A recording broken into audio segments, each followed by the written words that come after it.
Hello everybody, welcome to divinely guided 7777। कैसे हैं आप सब लोग। मैं आ गई हूँ एक और फ्रेश रीडिंग के साथ, और आज की रीडिंग में हम चेक करेंगे what are they thinking right now.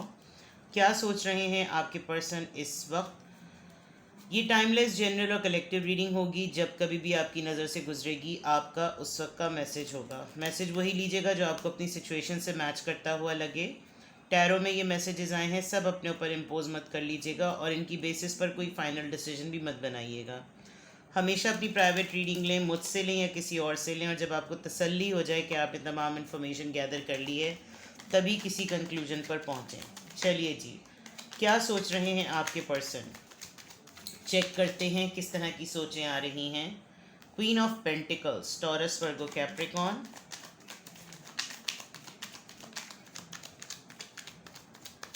पहला ही कार्ड क्वीन ऑफ पेंटिकल्स का आया है। 10 of cups, cancer, Scorpio, Pisces. Alright,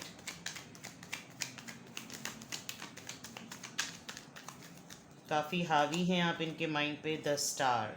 आपके पर्सन को आपकी किसी ऐसी एक्टिविटी के बारे में पता चला है जिसमें उनको ये पता चल गया है कि आप काफ़ी हद तक बहुत ही ग्रो कर गए हैं, वेल नोन हो गए हैं, फेमस हो गए हैं, एंड दे थिंक कि आप अपनी फैमिली के लिए भी बहुत अच्छा कर रहे हैं, अगर तो आप किसी मैरिड पर्सन से डील कर रहे हैं, या ये बहुत कॉन्फिडेंटली इस वक्त आपको कमिटमेंट ऑफ़र करना चाहते हैं। इनको ये फील भी हो रहा है कि आप इनके लिए शायद एक मिस्ड अपॉर्चुनिटी बने, अगर अगर तो इन्होंने आपको प्रपोज़ करके नहीं छोड़ दिया तो। और अगर अभी तक प्रपोज़ नहीं किया तो अब इनको काफ़ी हद तक इनकी सोचें ये आ रही हैं कि आपसे बेटर पर्सन कोई और इनकी लाइफ में हो नहीं सकता। आपके पर्सन एक तरीके से विद द 9 ऑफ वॉन्ड्स, ऐसा लग रहा है कि जैसे अपनी ही फीलिंग्स को इग्नोर कर रहे हैं। ये मानना कि आप सक्सेसफुल हो सकते हैं, ये मानना कि आप स्ट्रांग हो गए हैं, ये मानना कि आप वेल नोन हो गए हैं, फेमस हो गए हैं, इस चीज़ के इस बात को एक्सेप्ट करने में इनको काफ़ी टाइम लग रहा है। आपने अपने ऊपर एज एन इंडिविजुअल बहुत काम किया है, आपने बहुत सारी चीज़ें प्रूव की हैं, और ये आपके पर्सन बहुत स्ट्रांगली आपको रिगार्ड करते हैं कि आप बहुत डिफरेंट पर्सनालिटी बने हैं। With the queen of pentacle, शायद आप अपनी फैमिली के एक बहुत बड़े सपोर्ट सिस्टम हैं, ब्रेड अर्नर हैं, अपनी फैमिली को, अपने सिबलिंग्स को, या अगर आप मैरिड हैं तो आप अपने बच्चों को, अपने स्पाउस को बहुत ज़्यादा कवर करते हैं, बहुत प्रोटेक्ट करते हैं। आपके लिए फैमिली सब कुछ है, और आप अपनी फैमिली के लिए एक बहुत पॉजिटिव लाइट हैं। अगर तो आप एक सेलिब्रिटी हैं तो डेफिनेटली सेलिब्रिटी होने के बावजूद आपका कोर फोकस या आपकी प्राइम प्रायोरिटी जो है वो आपकी फैमिली है।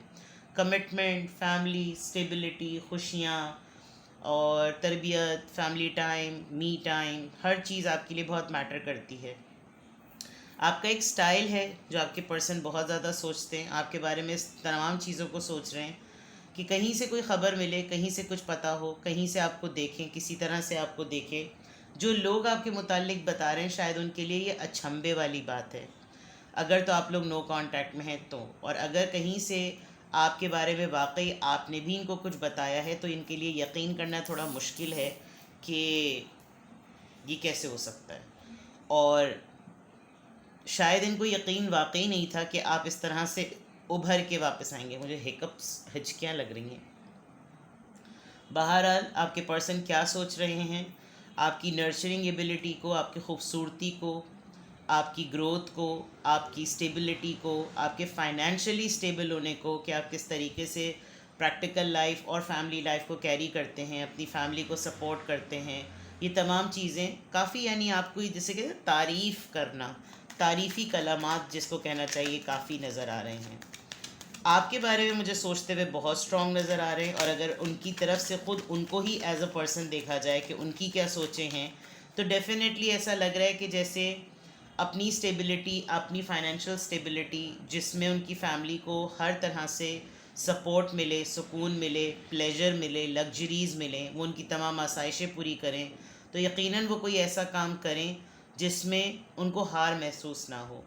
आपके पर्सन भी खुद बज़ाते खुद कोई सेलिब्रिटी हो सकते हैं, कोई हीलर हो सकते हैं, कोई काउंसलर हो सकते हैं, बिलीव करते होंगे मिरेकल्स पर, दुआओं पर, एस्ट्रोलॉजी पर, इन तमाम चीज़ों पर, और उनको फ़ील होता होगा कि, और जैसे लग रहा है, जैसे सोचें उनकी बता रही हैं कि बोर्डम है, लेकिन फिर भी हिम्मत नहीं हार रहे। लोग अगर उनके साथ डिसलॉयल हो रहे हैं, लोग अगर उनके साथ डिसोबीडियंट हो रहे हैं, या लोग उनके साथ थोड़ा सा उनको कॉर्नर कर रहे हैं, तो फैमिली इस वक्त एक बहुत बड़ी कोर सपोर्ट उनकी बनी हुई है। उनको लग रहा है फैमिली ही से उनको हीलिंग मिलेगी, फैमिली ही उनको हर हालत में सपोर्ट करेगी और वो फैमिली ही को रिवॉर्ड करेंगे।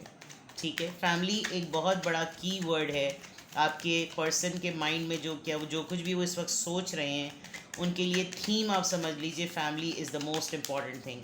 चाहे आपके पर्सपेक्टिव से सोच रहे हों या उनके अपने पर्सपेक्टिव से सोच रहे हों। लेट्स सी मोर, क्या सोच रहे हैं आपके person, what are they thinking. Ace of swords, 5 of swords, 5 of wands and the judgment. देखिए, कोई ना कोई रियलाइजेशन तो बहुत स्ट्रॉन्ग है आपके पर्सन को। ज़मीर की मलामत, कार्मिक मलामत, कोई भी ऐसी चीज़ उनको ट्रिगर बहुत करती है। ये जो फैमिली का वर्ड आया है, अगर तो आपके पर्सन आपकी एक्टिविटीज़ से बिल्कुल वाकिफ़ हैं और वो आपको एज अ फैमिली पर्सन जब देखते हैं तो उनको लगता है कि यार एक पीसफुल डिफरेंस कितना ज़्यादा है मेरी लाइफ में और इसकी लाइफ में, एक पीस का डिफरेंस कितना ज़्यादा है। मेरे पास सब कुछ होते हुए भी वो पीस नहीं है और उसके पास कुछ ना होते हुए भी सब कुछ है। एक सिंगल पर्सन होते हुए भी, एक सिंगल इंडिविजुअल होते हुए भी इसके पास हर वो सपोर्ट है जो कि लेग पुलिंग नहीं करती। जबकि आपके पर्सन के माइंड में इस वक्त बहुत स्ट्रांगली ये चीज़ चल रही है with the S of swords की क्लैरिटी है। उनको अच्छी तरह से पता है कि कौन सी ऐसी सोचें हैं जो उनको आगे बढ़ने में मुश्किल दरपेश आ रही है, हर्डल्स या हिंड्रेंसेस बन रही हैं।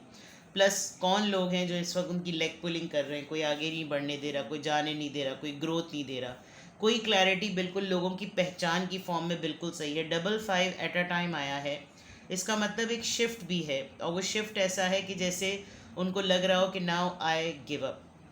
यहाँ पर तो बिल्कुल 9 ऑफ वॉन्ड्स ऐसा बिल्कुल नहीं लग रहा था, लेकिन इस वक्त जो अब इनकी सोच रिवील हो रही है, ऐसा लग रहा है कि ठीक है, आई एडमिट जो कुछ भी मेरी लाइफ में हुआ या हो रहा है, ये मेरी अपना कार्मिक पैटर्न है और now I need to release. मुझे एक रीबर्थ चाहिए, मुझे अपनी ज़िंदगी से एक इन तमाम सोचों से, इस लेग पुलिंग या इस नेगेटिविटी से छुटकारा चाहिए। ये तमाम चीज़ें एज अ सोचें आपके पर्सन के माइंड में मुस्तकिल जो है वो घूमती रहती हैं। लेट्स सी क्यों इस तरह से सोच रहे हैं वो, why are they thinking in this way, why are they thinking in this way, क्यों सोच रहे हैं इस तरीके से, क्यों आ रही हैं ये सोचें।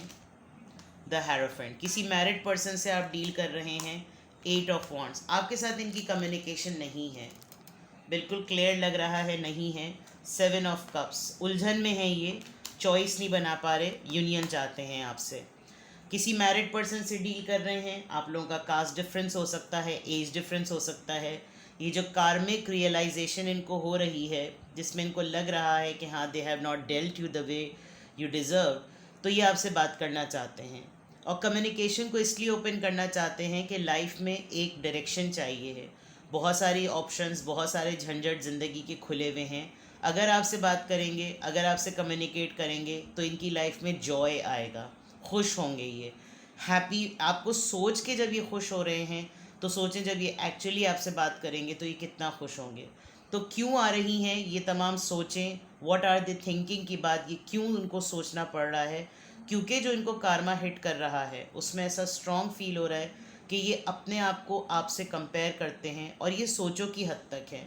आई एम नॉट सेइंग कि दे विल डू इट, ये सोचों की हद तक है। इनकी सोच में है कि इनको आपसे कम्युनिकेट करना चाहिए। ये जो ऊपर जितनी भी व्हाट आर दे थिंकिंग के पॉइंट ऑफ व्यू से आंसर्स आए हैं, ये एक ग्रोथ का कंपैरिजन है, ये एक पीस का कंपैरिजन है, ये एक फैमिली का कंपैरिजन है। अगर तो इन्होंने आपको फैमिली वैल्यूज़ या डिफरेंसेस की वजह से रिफ्यूज़ किया, या आप दोनों के दरमियान जो भी सिचुएशन और बात हुई, इसमें बहुत बड़ी बात ये है कि इनको ये एहसास होता है कि अब चीज़ें डिफरेंट हैं, होंगी भी, क्योंकि जिस तरह से आप ग्रो कर गए हैं, फाइनेंशियली स्टेबल हो गए, तो जेब में पैसे होते हैं तो हर इंसान ही बगैरत भी शरीफ लग रहा होता है। मैं आपको नहीं कह रही, लेकिन मैं जनरली लोगों का परसेप्शन बता रही हूँ कि वो इज़्ज़त भी उसी की करते हैं। लोग जो है वो सराहते भी उसी को हैं। जो है अमीर लोग अगर कोई बदतमीज़ी करें तो वो फ़ैशन कहलाया जाता है, और गरीब जो है वो हक़ की बात भी करे तो वो बदतमीज़ी कहलाई जाती है।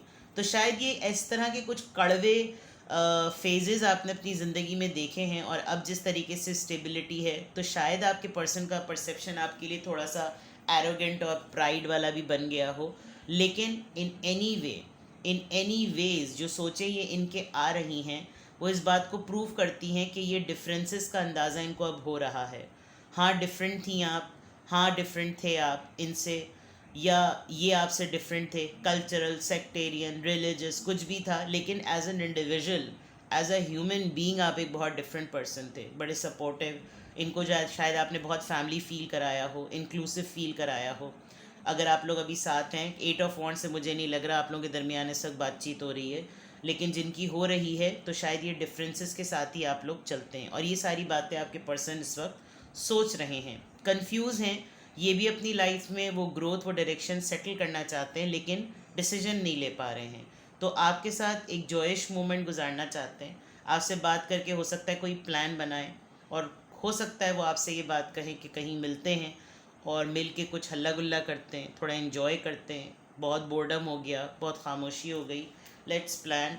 और आपको ही कहें शायद कि कहीं मुझे खाने के लिए लेकर चलो, मेरे साथ टाइम स्पेंड करो, आप ही उनके बिल्स पे करें, बिकॉज़ आपने कभी भी शायद कोई अड़ास महसूस नहीं की है। आपने हमेशा इनको ऐसा फील कराया दैट तुम मेरे सामने किसी भी तरह के टैंट्रम्स थ्रो करो, मैं फेस करने को, मैं उठाने को तैयार हूँ। तो ये तमाम चीज़ें इनको फील हो रही हैं, और यही तमाम बातें ये सोच भी रहे हैं। Let's see what else, what are they thinking, क्या सोच रहे हैं आपके पर्सन। एम्परर, ईगो बहुत है, बहुत ज़्यादा ईगो है। नाइट ऑफ पेंटिकल्स, ये जो कुछ भी सोच रहे हैं उसमें करना कुछ है, कर कुछ रहे हैं, बिकॉज ईगो आ गई तो डेफिनेटली चाहे सोचों में कुछ भी आता रहे, रियलाइजेशन कुछ भी होता रहे, मैं क्यों करूं, मैं सोच ही रहा हूं या मैं सोच ही रही हूं, तो मेरी वो मैनिफेस्टेशन टेक्निक ही अपनी जगह काम कर रही है। मेरी सोच ही इतनी भारी है कि मेरे सोचने ही की वाइब उसके पास ऐसी जाएगी कि वो खुद ब खुद मुझे उसकी कॉल आएगी। ये तो शेर हो गया। तो आप ये 3 कार्ड्स अगर देखें तो जितना भी ये व्हाट आर दे थिंकिंग की पोजीशन या फेज़ में जो हैं, उसमें इनकी सोचें इसी तरह की हैं कि ये कुछ भी ना करें, बस टिक के बैठ के एक जगह इतनी स्ट्रॉन्ग कंटेम्पलेशन के साथ ये अपने दिमाग को लड़ाएं कि वो वाइब आप तक पहुँचे। और शायद आपको आजकल ये खिंचाव बहुत ज़्यादा फील हो रहा होगा, आपको अपने लिए कंट्रोल करना मुश्किल हो रहा होगा, को लग रहा होगा बस आप मोबाइल उठाएं, सेल फ़ोन उठाएं और घुमा दें नंबर, अगर तो आप दोनों के दरमियान बात नहीं हो रही। लेकिन हैट्स ऑफ टू यू, आप काफ़ी स्टेबल हैं, आपके पास मुझे लग रहा है कि अपने आप को डाइवर्ट करने की एबिलिटी बहुत अच्छी आ गई है। Keep it up, let's see more messages. What are they thinking, क्या सोच रहे हैं। व्हाट आर दे थिंकिंग, क्या सोच रहे हैं आपके पर्सन। योर पर्सनस थॉट्स, क्या सोच रहे हैं आपके पर्सन, क्या चलता है उनके माइंड में, क्या मैसेजेस चैनल होते हैं। Coffin, endings bring new beginnings, growth, change, liberation, transition, ये चीज़ें उन्होंने शायद नोटिस की हैं, बिकॉज क्वीन ऑफ पेंटिकल्स का कार्ड आया है। जो चीज़ें बंद हो गई हैं वो उसी में नई चीज़ें चाहते हैं, न्यू बिगिनिंग चाहते हैं। और there is a big possibility कि आपको किसी की डेथ की खबर मिले, आपको अपने पर्सन ही की तरफ से उनकी फैमिली में कोई डेथ की खबर मिले। आपके पर्सन ही बहुत ज़्यादा इंटेंसली सोच रहे हैं कि आप दोनों के दरमियान जो कुछ भी ख़त्म हो गया है वो दोबारा से एक न्यू बिगिनिंग के साथ शुरू हो। बिकॉज अगर आप में इतना सारा change as a star card आया है तो इस रिश्ते में चेंज क्यों नहीं आ सकता। ये एक स्ट्रॉन्ग मैसेज है उनकी तरफ से। कॉफ़ी एंड कप, मैंने कहा था मीटिंग के लिए, बातें करने के लिए बुलाएंगे, पूछेंगे और चाहेंगे कि वो मोमेंट, वो फीलिंग, वो अपलिफ्ट हो। ये जो चीज़ भी ख़त्म हो गई है ये दोस्ती में बदल जाए, एक फ़्रेश न्यू बिगिनिंग हो। छोटी सी डेट पर आप जाएं, हल्की फुल्की बातचीत करें, उन मोमेंट्स को जिएं जो पहले होते थे, कुछ इस तरह की बात। Palm tree, stability, security, permanence, growth, flexibility. देखिए मैंने पहले ही कह दिया था कि आपकी पर्सनालिटी फैमिली फील कराने वाली है। क्वीन ऑफ पेंटिकल्स से family is the key word. और पाम ट्री आपने देखा होगा कि उसका तना जो है वो इतना क्लमजी होता है लेकिन उसकी हाइट इतनी ऊंची होती है कि वो किसी भी अपने पत्तों को, अपनी ब्रांचेस को, उसके ऊपर जितने फ्रूट्स होते हैं उनको वो गिरने नहीं देता। जबकि दूर से देखा जाए तो बिल्कुल लगता है जैसे पतले पतले से स्टेम है। तो जो स्टेबिलिटी है वो आपकी बहुत ही ज़्यादा इंस्पायरिंग है। क्या सोच रहे हैं आपके पर्सन, क्या सोच रहे हैं? Kisses, unconditional love, affection, girl with the snake. शायद आप दोनों की दोस्ती किसी ने ख़राब करवाई है। कोई आप दोनों के दरमियान मिसअंडरस्टैंडिंग क्रिएट करने वाला पर्सन मौजूद है और अभी भी आपके साथ है, सामने होता भी है। शायद आप दोनों में से किसी एक ने गेस किया हुआ है और इसी वजह से शायद आप लोगों के दरमियान बातचीत ख़राब हुई है। मिलते आप लोग अब भी हैं, देखते एक दूसरे को अब भी हैं, लेकिन कोई है दरमियान में आप लोगों के जो बिल्कुल स्नेक भी। वेडिंग रिंग्स, शायद किसी की शादी आप लोग अटेंड करें, वहाँ आप लोगों के मीटअप हो जाए, आप लोग देखें, क्योंकि किसी की शादी, किसी की मंगनी, कोई शादी से रिलेटेड एक्टिविटी यूनियन का सबब बनेगी। हो सकता है ये खुद ही आपको प्रपोज कर दे, लेकिन अभी यहाँ पर तो प्रपोजल वाली रीडिंग में कर नहीं रही। सोचों की बात है तो सोचें तो बहुत सारी ही आती हैं। कैमरा, आपकी तस्वीरें बहुत सारी हैं इनके पास, ये तस्वीरें बहुत ज़्यादा देख रहे हैं, रीलिव कर रहे हैं उन मोमेंट्स को जो पास्ट में रहे हैं, और बहुत सारी तस्वीरें शायद मज़ीद आपकी खींच रहे हैं। आपका प्रोफाइल देख रहे होंगे, शायद आपने अपने प्रोफाइल को ओपन किया हुआ है। द बटरफ्लाई, रिलेशनशिप इवॉल्विंग, चाह रहे हैं ये कि जो सोचे हैं वो दोबारा से रीलिव हो जाए। स्टेज रिलेशनशिप की थोड़ी सी आगे बढ़ जाए। तो what your person is thinking, what are they thinking right now, ये तमाम चीज़ें आपके पर्सन की फीलिंग्स में बहुत ज़्यादा रिवील हो रही है कि this is actually what are they thinking. Now let's see आपके लिए क्या एडवाइस है, क्या एडवाइस है आपके लिए।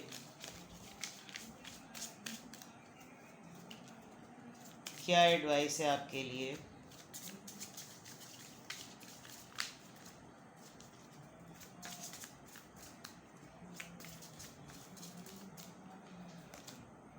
Observer, imagine, never ending story. शायद आपको लगता है कि ये हर वक्त का फेज़ है, ये हर दफ़ा की आदत है, ये इनके साथ हर दफ़ा होता है। आपको अच्छी तरीके से पता ही है इनके ऊपर, आप समझ लें दौरे दौरे पड़ते हैं इनको। अपने एंड पर अगर आपको बहुत ज़्यादा पुल फील हो रहा है, कंट्रोल करें, ऑब्ज़र्व करें, क्योंकि ये तो सोचें हैं। जब तक इन सोचों में कोई एक्शन नहीं बनता तो कभी भी इन सोचों के अकॉर्डिंग कोई एक्शन खुद ना लें। आपको खुली इजाज़त है कि आप भी इमेजिनेशन में जाकर फैंटेसाइज कर लें इनको, लेकिन इसलिए कुछ ना करें, कोई एक्शन इसलिए ना लें क्योंकि ये इनके ऊपर दौरे पड़ते हैं। ये आपको सोच बहुत स्ट्रांगली रहे हैं, इसलिए आपके अंदर भी एक बेचैनी डेवलप हो रही, बिकॉज आप वाइब रिसीव कर रहे हैं। ऑब्ज़र्व करें, गौर से ऑब्ज़र्व करें और ज़्यादा गौर से देखें, और अगर आपको इनकी तरफ पुल फील होता है तो अपने आप को फैंटेसाइज कर लें कि आपके सामने वो सिनेरियो है और अपने इमेजिनेशंस में वो मोमेंट जी लें। लेकिन प्रैक्टिकली कुछ इसलिए नहीं करें बिकॉज कुछ ना कुछ तो ऐसा ज़रूर हुआ होगा जिसकी वजह से आपके पर्सन सिर्फ सोच रहे हैं और कुछ कर नहीं रहे। तो जब कोई कुछ कर नहीं रहा तो फिर आप भी कुछ मत कीजिए, ठीक है? अपना बेहद ख्याल रखिएगा। Bye bye.